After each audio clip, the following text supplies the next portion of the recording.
नमस्कार, मैं डॉक्टर अमित त्रिपाठी और मंगला देवी स्मारक ग्रुप ऑफ कॉलेज ने जो एक नई मुहिम लगाई है कि हम बच्चों के बीच में ऑनलाइन वीडियो के माध्यम से जाएं और उन्हें बीएलएलबी के सारे सेमेस्टर को पढ़ाएं, जैसे रिजल्ट में हमें सफलता मिली।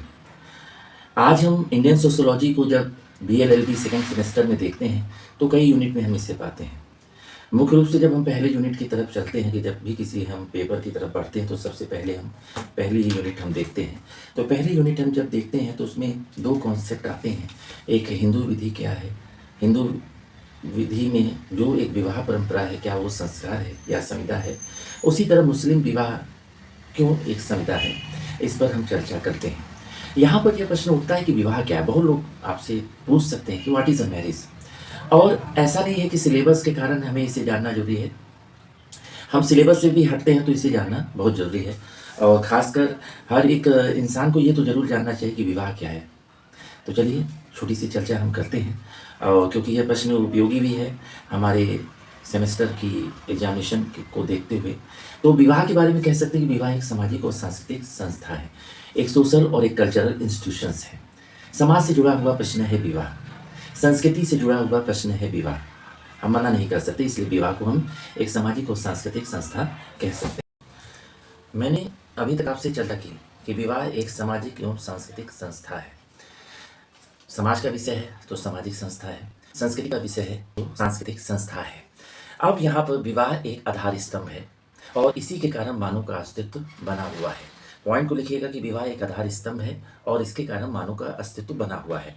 समाज द्वारा लैंगिक संबंधों को कानून एवं प्रथाओं द्वारा नियमित करने के लिए विवाह लाया गया। अच्छा सोचिए, समाज में जितने लैंगिक संबंध बन रहे हैं, पुरुष और स्त्री है, तो यह व्यवस्थाएं होंगी, ठीक है, सब निर्धारित है। अब लैंगिक संबंधों को कैसे नियंत्रित किया जाए, कैसे नियमित किया जाए कि वो एक जिसको कहते हैं रॉन्ग डिफिनेशन की तरफ ना जाए, तो इसलिए विवाह को लाया गया। क्योंकि विवाह के पीछे क्या था, कानून है, विवाह के पीछे क्या है, प्रथा है, ठीक है। अब हिंदू विवाह के उद्देश्य पे जब हम चर्चा करते हैं तो 3 पॉइंट आपको हमेशा याद रखना है कि हिंदू विवाह का उद्देश्य क्या है। हम इस पर लंबी चर्चा करेंगे, ऐसा नहीं हम लंबी चर्चा नहीं करेंगे, लेकिन 3 पॉइंट अभी हम लेके चल रहे हैं। पहला धर्म का पालन, दूसरा संतान का उत्पत्ति, तीसरा लैंगिक इच्छाओं की पूर्ति। लेकिन जब आपसे कोई चर्चा करता है कि हिंदू विवाह का उद्देश्य क्या, यही तीनों हैं, तो आप कहेंगे इन 3 तो हैं, लेकिन इसमें मुख्य उद्देश्य क्या है, धर्म का पालन करना। अब हम थ्योरी की तरफ चलते हैं कि विवाह की डिफिनीशन विचारकों ने क्या कहा है, जो सामाजिक विचारक हैं। तो वेस्टर्न मार्ग की हम एक थ्योरी पर चलते हैं कि विवाह एक या अधिक पुरुषों का एक या अधिक स्त्रियों के साथ होने वाला एक लैंगिक संबंध है, एक सेक्सुअल रिलेशन है, जो प्रथा या कानून, ट्रेडिशन एंड लॉ द्वारा मान्य होता है, यानी क्या होता है, सर्टिफाइड होता है, जिनमें दोनों पक्ष यानी पुरुष और स्त्री तथा उनके बच्चों के अधिकार और कर्तव्य, राइट एंड ड्यूटीज का समावेश होता है। यानी पुरुष एवं स्त्री के बच्चों को अधिकार और कर्तव्य कब मिलेंगे, राइट और ड्यूटी कब मिलेंगे, जब विवाह से वो बने होंगे संबंध। अगर विवाह के बिना कोई संबंध बनते क्या उनके बच्चों को हम अधिकार और कर्तव्य तो नहीं दे सकते ना। तो कहीं ना कहीं वेस्टर्न मार्ग की थ्योरी को जब हम जानते हैं तो पीछे न पीछे जिसको कहते हैं प्रथा और कानून आ जाता है, और यही प्रथा और कानून विवाह को मान्यता देती है, सर्टिफाइड करती है। यही प्रथा और कानून विवाह के संबंधों से जो बच्चे होते हैं, यानी कानून प्रथाओं के द्वारा उनको एक अधिकार और कर्तव्य देते हैं। अधिकार और कर्तव्य सिर्फ संतान को नहीं देते हैं, संतान से जुड़े हुए पुरुष और स्त्री जो उनकी उत्पत्ति करते हैं उनको भी देते हैं। यानी अधिकार और कर्तव्य न मिलते अगर विवाह से वो लैंगिक संबंध न होते तो। बोगाल्टस ने क्या कहा, विवाह स्त्री और पुरुष को पारिवारिक जीवन में प्रवेश कराने वाली एक संस्था है। यानी फैमिली लाइन में कब जाएंगे, जब आप विवाह की जिसको कहते हैं एक मान्यता से आप जुड़ेंगे। वहीं गिलिन ने कहा, विवाह एक प्रजनन मूलक परिवार की स्थापना का समाज द्वारा स्वीकृत तरीका है। अब मद्रास हाईकोर्ट की जब हम बात करते हैं तो ऐसे ही मैं गूगल पे देख रहा था, तो मद्रास हाईकोर्ट ने एक बहुत ही बेहतर डिफिनेशन दी। कहा, वर्तमान पीढ़ी को यह समझना चाहिए कि विवाह कोई ऐसा अनुबंध नहीं जो पल भर में तोड़ा जा सके, बल्कि यह व्यक्ति के जीवन का एक पवित्र संस्कार है। लास्ट में हम कह सकते हैं कि विवाह दो व्यक्तियों के मध्य एक सांस्कृतिक, सामाजिक और कानूनी रूप से मान्यता प्राप्त बंधन है जो पति पत्नी के रिश्ते को परिभाषित करता है। यानी आप याद रखिएगा कि बीए-एलएलबी के सेकंड सेमेस्टर में इंडियन सोशियोलॉजी जो पेपर आपका 4th है, अगर उसमें पूछता है विवाह से आप क्या समझते हो, तो पहले आप कहिएगा कि विवाह एक सामाजिक एवं सांस्कृतिक संस्था है।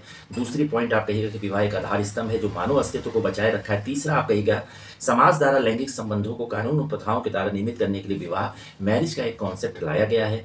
वहीं पर हिंदू विवाह के उद्देश्य को अपने दिमाग में याद रखिएगा, धर्म का पालन, संतान की उत्पत्ति और तीसरा लैंगिक इच्छाओं की पूर्ति। और जब भी आपको सामाजिक विचारकों का मत लिखना होगा तो वेस्टरमार्क की थ्योरी, बोगाल्टस की थ्योरी, गिलिन की थ्योरी जरूर लिखिएगा, क्योंकि ये बहुत जरूरी है विवाह के बारे में अच्छा उत्तर लिखने के लिए कि विवाह क्या है। अब मद्रास हाईकोर्ट का तो डिफिनीशन से आप समझ गए होंगे कि विवाह कोई ऐसी चीज नहीं कि बस पल भर में अपनाया और पल भर में इसको तोड़ दिया, यानी ये क्या है, एक संस्कार है, एक संविदा नहीं है। तो यहीं पर जो मद्रास हाईकोर्ट का डिफिनीशन था, एक जजमेंट था विवाह के लिए, उसने हिंदू विवाह और मुस्लिम विवाह के मध्य एक जो हरदम डिस्प्यूटेड डिस्कशन होता है कि विवाह एक संस्कार है कि विवाह एक संविदा है, उसे ला दिया।